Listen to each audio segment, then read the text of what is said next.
Bangsa Iran kini dikenal sebagai musuh Israel paling sengit.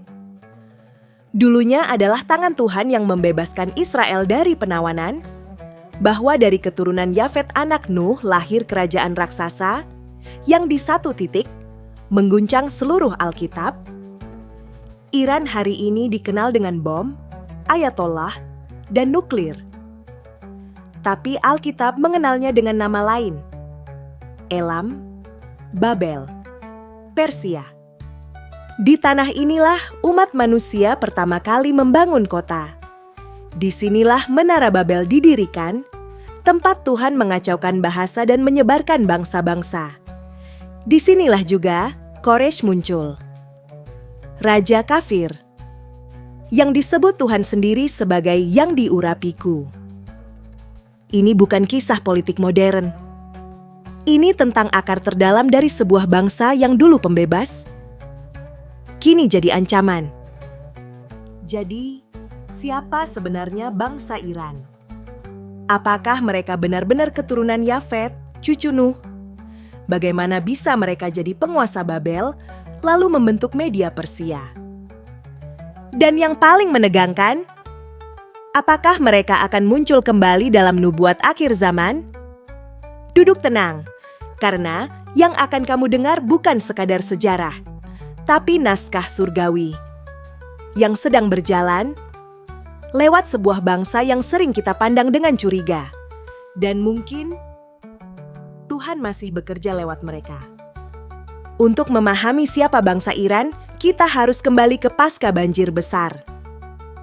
Dalam Kejadian 10 dikenal sebagai tabel bangsa-bangsa, disebutkan bahwa Nuh memiliki 3 anak, Sem, Ham, dan Yafet. Dari merekalah seluruh umat manusia tersebar. Dari Sam lahir bangsa Semitik seperti Ibrani dan Arab. Dari Ham lahir bangsa-bangsa seperti Mesir dan Kanaan. Dan dari Yafet anak tertua lahir bangsa-bangsa Indo-Eropa. Salah satu anak Yafet bernama Madai. Dialah nenek moyang bangsa Media Cikal bakal bangsa Iran. Nama Madai disebut secara eksplisit dalam Kejadian 10 ayat 2. Di zaman kemudian, suku Madai menetap di dataran tinggi Iran, berdampingan dengan bangsa Elam yang berasal dari keturunan Sem melalui Sem anak Nuh. Uniknya, bangsa Iran sebenarnya merupakan gabungan dari 2 cabang besar keturunan Nuh, Sem dan Yafet.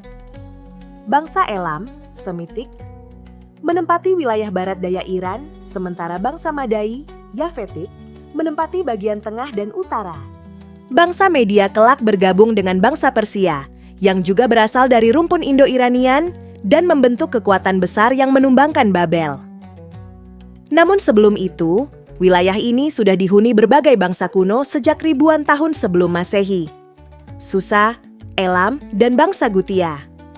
Banyak dari situs arkeologi ini ditemukan di Iran modern, membuktikan betapa kunonya jejak peradaban mereka. Dalam sejarah sekuler, bangsa Iran, khususnya suku Arya, datang dari utara India atau Kaukasus dan menyebar ke Iran sekitar 1500 sebelum Masehi. Mereka membawa bahasa Indo-Eropa dan mendirikan kerajaan-kerajaan awal. Menariknya, dalam narasi Alkitab, wilayah Persia sering dikaitkan dengan Timur Jauh atau negeri matahari terbit. Nabi-nabi seperti Daniel, Yeremia, dan Yesaya sering menyebut raja-raja dari timur sebagai alat dalam rencana Tuhan. Jadi, secara genealogi dan geografi, bangsa Iran adalah perpaduan sejarah dan nubuat. Mereka bukan bangsa yang asing bagi Alkitab. Mereka bagian dari keluarga besar manusia pasca banjir. Dan fakta bahwa mereka berasal dari Yafet membuat mereka termasuk dalam nubuatan besar akhir zaman, di mana bangsa-bangsa Yafetik akan memainkan peran kunci dalam konfrontasi terakhir antara kegelapan dan terang. Mereka bukan hanya nama dalam buku sejarah. Mereka adalah pemain asli dalam naskah Tuhan. Sebelum Persia bangkit, ada kekuatan yang lebih tua dan lebih gelap. Babel, nama yang mengguncang bumi dan langit. Kota yang bukan hanya pusat politik, tapi juga pusat pemberontakan rohani terhadap Tuhan. Babel bukan hanya nama kota, Babel adalah simbol. Dalam kitab Kejadian 11, setelah banjir besar, manusia berkumpul di satu tempat dan berkata, "Marilah kita dirikan sebuah kota dan menara yang puncaknya sampai ke langit, dan marilah kita cari nama." Tujuan mereka menghindari penyebaran, melawan rencana Tuhan. Dan Tuhan turun, Dia mengacaukan bahasa mereka, bangsa-bangsa pun terpencar. Menara itu tak pernah selesai, tapi rohnya hidup. Babel menjadi lambang manusia yang mencoba menggantikan Tuhan. Secara historis, Babel dibangun di wilayah Mesopotamia, selatan yang sekarang masuk Irak modern. Bangsa Sumeria, Akadia, Babilonia, semuanya berkembang dari tanah ini. Kota Babylon sendiri didirikan sekitar tahun 2300 SM dan mencapai puncak kejayaan di bawah Nebukadnezar II yang disebut dalam kitab Daniel. Arkeologi mengonfirmasi ini. Reruntuhan Babylon masih ada hari ini di Irak. Di sana, para arkeolog menemukan ukiran-ukiran dan gerbang Ishtar yang megah. Bahkan Saddam Hussein dulu mencoba membangun ulang kota Babylon sebagai simbol kejayaan nasional, sebuah bayangan profetik yang mengerikan. Babel bukan hanya kota tua. Babel adalah kuasa spiritual. Dalam kitab Wahyu, Babel disebut kembali bukan sebagai kota literal, tapi sebagai sistem global yang melawan Tuhan. Babel besar, ibu dari segala pelacur dan kekejian dunia. Wahyu 17. Dan inilah keterhubungannya dengan bangsa Iran. Babel mungkin dibangun oleh bangsa Semitik, tapi ia ditumbangkan oleh bangsa Yafetik, Media dan Persia. Dalam Daniel pasal 2, Raja Nebukadnezar bermimpi tentang patung raksasa, kepalanya emas, Babel, dadanya perak, Media Persia, lalu perut dan pahanya dari tembaga, Yunani, dan seterusnya. Tuhan menunjukkan bahwa kerajaan Babel akan jatuh dan Persia akan menggantikannya. Dan itu terjadi pada tahun 539 sebelum Masehi. Koresh Agung Raja Persia menaklukkan Babel tanpa pertumpahan darah besar. Ia masuk kota dan kerajaan emas itu pun runtuh. Tapi bukan cuma sejarah yang terjadi di sini. Ini adalah simbol bahwa kekuasaan manusia sekuat apapun pasti tunduk pada rencana Tuhan. Dan Persia, yang dulu keturunan Yafet yang terpencil, kini menjadi alat ilahi untuk menghancurkan sistem Babel. Dari tanah yang sama, Babel muncul dan jatuh. Dan tanah Persia yang tadinya asing dipakai Tuhan untuk membungkam kota yang melawannya sejak zaman awal.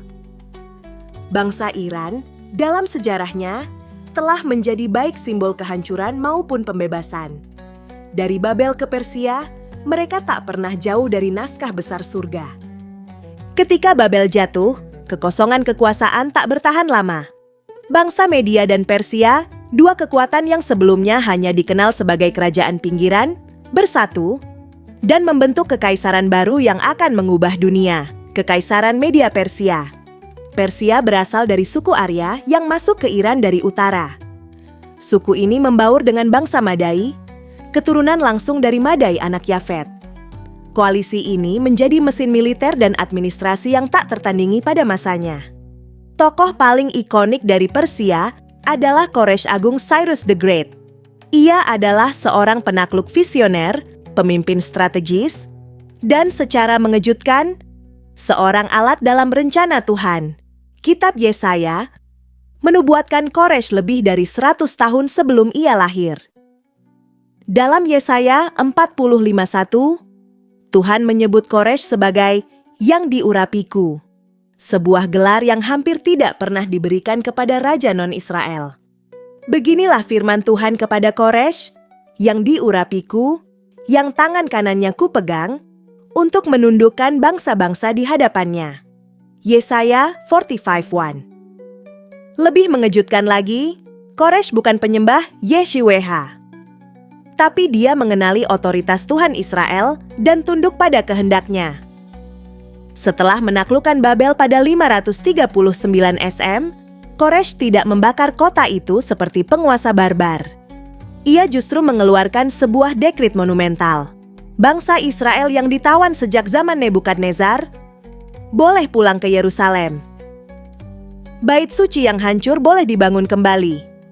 Bangsa pilihan Tuhan yang tercerai-berai dan penuh luka diberi kesempatan pulih. Dekrit ini dicatat dalam kitab Ezra dan 2 Tawarikh. Tapi tidak berhenti di situ. Dekrit itu juga ditemukan secara fisik di dunia nyata. Sebuah artefak bernama silinder Koresh ditemukan pada 1879, kini disimpan di British Museum. Dalam silinder itu, tertulis bahwa Koresh memulihkan tempat-tempat ibadah dan mengizinkan bangsa-bangsa kembali ke tanah leluhur mereka. Ini adalah bukti luar biasa bahwa Alkitab dan arkeologi berjalan seiring. Namun Koresh bukan satu-satunya. Setelah dia, Raja Darius dan Artasasta melanjutkan jejak itu. Darius meneguhkan kembali dekrit Koresh dan membantu penyelesaian pembangunan bait suci. Artasasta yang memerintah setelahnya memberikan surat perintah kepada Nehemia yang bekerja sebagai juru minuman di istana Persia untuk kembali dan membangun tembok Yerusalem. Ezra, imam dan ahli Taurat, juga mendapat dukungan resmi dari Persia untuk mengajar hukum Tuhan kepada umat yang baru kembali. Di tengah istana yang dipenuhi dewa-dewa asing, orang-orang seperti Nehemia dan Ezra justru diberi kehormatan. Karena tangan Tuhan bekerja bahkan di balik takhta kafir. Dan jangan lupakan kisah Ester, seorang gadis Yahudi yang menjadi ratu di istana Persia. Melalui keberaniannya, seluruh bangsa Yahudi diselamatkan dari genosida. Haman, sang arsitek pembunuhan massal, justru tergantung di tiang yang ia siapkan untuk Mordekhai. Semua ini terjadi di Persia. Jadi kita melihat paradoks ilahi. Bangsa kafir yang tidak mengenal Taurat justru menjadi instrumen pemulihan. Sebuah bangsa yang lahir dari Madai keturunan Yafet berubah menjadi pelindung Israel. Koresh, Darius, Artasasta, Ester, semua tokoh Persia ini menjadi bagian dari naskah penebusan Tuhan. Tanah yang dulunya bagian dari Babel, kini menjadi tempat pemulihan dimulai. Dari reruntuhan Babel, bangkitlah Persia. Dan dari Persia, bangkitlah harapan bagi Israel. Namun kisah Persia tak berhenti sebagai pahlawan sejarah. Justru disinilah ironi ilahi mulai terbuka. Bangsa yang dahulu membebaskan Israel, kini menjadi salah satu musuh paling kerasnya. Bangsa yang disebut diurapi oleh Tuhan, kini menyerukan kehancuran Yerusalem. Apa yang terjadi? Setelah era emas media Persia, kekaisaran ini runtuh dan digantikan oleh Yunani, kemudian Romawi, lalu bangsa-bangsa Islam. Wilayah Persia mengalami perubahan politik, budaya, dan agama selama berabad-abad. Tapi sejak revolusi Iran tahun 1979, ketika pemerintahan Syah digulingkan dan digantikan oleh rezim Islam radikal, sesuatu berubah secara dramatis. Iran tidak hanya menjadi negara Islam biasa. Ia memproklamasikan dirinya sebagai penentang utama Zionisme. Pemimpin tertingginya secara terbuka menyerukan kehancuran negara Israel. Iran mempersenjatai milisi seperti Hizbullah di Lebanon dan Hamas di Gaza musuh langsung Israel hari ini. Bagi banyak orang, ini tampak seperti transformasi total, dari pembebas menjadi pengancam. Tapi bagi mata rohani, ini bukan sekadar politik. Ini adalah paradoks profetik. Alkitab, terutama dalam nubuat akhir zaman, berulang kali menggambarkan bagaimana bangsa-bangsa yang dahulu dipakai Tuhan bisa berubah menjadi alat penghukuman, bahkan musuh umatnya. Dalam Yehezkiel, Daniel, dan Wahyu, kita melihat gambaran tentang kerajaan-kerajaan dari utara dan timur yang kembali muncul di masa akhir. Apakah Persia termasuk di antaranya? Di Wahyu 16:12 tertulis bahwa raja-raja dari sebelah timur matahari terbit akan dimobilisasi menuju Armageddon. Frasa ini secara geografis dapat menunjuk ke wilayah Iran, India, dan sekitarnya, bangsa-bangsa dari arah timur Israel. Kembali lagi, bangsa Yafetik dari timur muncul dalam panggung akhir sejarah. Jadi, ironi ini bukan kebetulan. Ini adalah siklus surgawi. Persia dulu dipakai Tuhan, dan kini mungkin berada dalam naskah akhir zaman, entah sebagai alat penghukuman atau sebagai bangsa yang masih bisa dipakai jika bertobat. Ingat, Tuhan yang memakai Koresh raja kafir juga Tuhan yang memakai Firaun. Satu untuk membebaskan, satu untuk mengeraskan. Iran hari ini mungkin jadi musuh Israel, tapi Tuhan tak pernah menutup kemungkinan untuk membalikkan cerita. Sejarah bangsa ini sudah terbukti tak pernah linier. Mereka bisa jadi alat kasih atau alat penghakiman. Dan ini membawa kita ke pertanyaan besar berikutnya. Bagaimana hubungan Iran dan Israel di dunia modern? Apakah masih ada ruang bagi pemulihan? Atau konflik ini akan meledak dalam nubuat terakhir? Hubungan Iran dan Israel hari ini bagaikan dua kutub yang saling menolak. Tapi hal ini tidak selalu demikian. Sebelum revolusi Islam tahun 1979, Iran dan Israel sebenarnya memiliki hubungan yang hangat. Di bawah pemerintahan Shah Mohammad Reza Pahlavi, Iran menjadi sekutu strategis Israel di Timur Tengah. Mereka bekerja sama dalam bidang militer, teknologi, bahkan intelijen. Banyak Yahudi Iran hidup damai dan sejahtera di bawah rezim sekuler Shah. Namun semuanya berubah ketika Ayatollah Khomeini memimpin revolusi. Sistem pemerintahan sekuler runtuh, digantikan oleh Republik Islam berdasarkan hukum syariah. Dalam sistem ini, Israel tak lagi dilihat sebagai mitra, tapi sebagai musuh utama Islam. Sejak saat itu, retorika politik Iran menjadi semakin tajam. Pemimpin tertinggi Iran secara terbuka menyerukan penghapusan Israel dari peta. Iran mendanai dan melatih kelompok seperti Hizbullah di Lebanon, Hamas di Gaza, dan milisi-milisi Syiah di Irak dan Suriah. Semuanya memiliki satu musuh utama, Israel. Sementara itu, Israel melihat Iran sebagai ancaman eksistensial. Program nuklir Iran, meski diklaim untuk energi, dianggap berbahaya. Serangkaian sabotase, pembunuhan ilmuwan, dan perang siber pun menjadi bagian dari perang bayangan yang tak pernah diumumkan. Secara militer, Iran membangun kekuatan rudal jarak jauh dan basis milisi di sepanjang perbatasan Israel. Secara spiritual, Iran menempatkan dirinya sebagai pembela umat Islam melawan Zionisme, narasi yang digunakan untuk memperluas pengaruhnya di dunia Muslim. Namun ironisnya, di balik kebencian politik, banyak orang Iran yang mencintai Israel. Gerakan bawah tanah Kristen di Iran tumbuh sangat cepat. Laporan dari organisasi penginjilan menunjukkan bahwa Iran adalah salah satu negara dengan pertumbuhan gereja tercepat di dunia. Banyak di antara mereka mempelajari Alkitab dan menemukan bahwa Israel adalah bagian dari rencana Tuhan. Inilah paradoksnya. Elit politik Iran menyuarakan kehancuran Israel, tapi rakyatnya di bawah tanah sedang mencari wajah Tuhan Israel. Dan ini bukan pertama kalinya terjadi. Dalam sejarah, Tuhan seringkali bekerja melalui sisa yang tersembunyi. Bahkan di tempat yang tampak gelap, terang tetap menyala.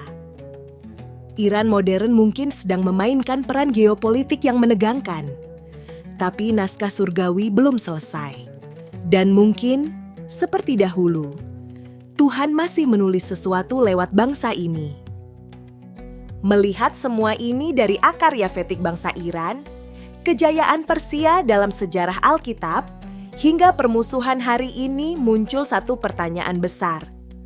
Apakah Tuhan masih bekerja lewat bangsa ini? Kita sering berpikir bahwa Tuhan hanya memakai bangsa yang benar, tapi kisah Koresh membalikan semua asumsi itu. Tuhan menyebutnya yang diurapiku, padahal ia bukan penyembah Yehowa. Nehemia dan Ester hidup dan melayani di tengah istana Persia yang penuh dewa asing. Tapi justru dari situ, Tuhan mengatur penyelamatan umat-Nya. Tuhan tidak terikat oleh batas politik, agama, atau etnis. Dia bekerja melalui siapapun, kapanpun, dan dengan cara yang sering tidak kita duga. Hari ini, banyak dari kita melihat Iran sebagai musuh. Tapi apakah itu pandangan surgawi? Ataukah kita sedang mengulang pola zaman Yunus yang menolak kasih Tuhan dijangkaukan pada bangsa asing? Gereja bawah tanah di Iran tumbuh. Anak-anak muda Iran membaca Alkitab diam-diam. Mereka bermimpi tentang Yesus. Apakah ini kebetulan? Atau bagian dari naskah Tuhan yang sedang Ia tulis kembali untuk bangsa ini? Mungkin bangsa yang kita anggap tak mungkin dipakai lagi, justru sedang dipersiapkan untuk sesuatu yang besar di akhir zaman. Mungkin, seperti dulu, bangsa Iran akan kembali memainkan peran dalam pemulihan Israel. Bukan melalui senjata, tapi melalui pertobatan dan kebangkitan rohani. Dan pertanyaannya kini bukan hanya tentang Iran, tapi tentang kita. Apakah kita cukup rendah hati untuk percaya bahwa Tuhan masih memakai siapapun? Apakah kita cukup peka untuk melihat pekerjaannya di tempat yang kita anggap gelap?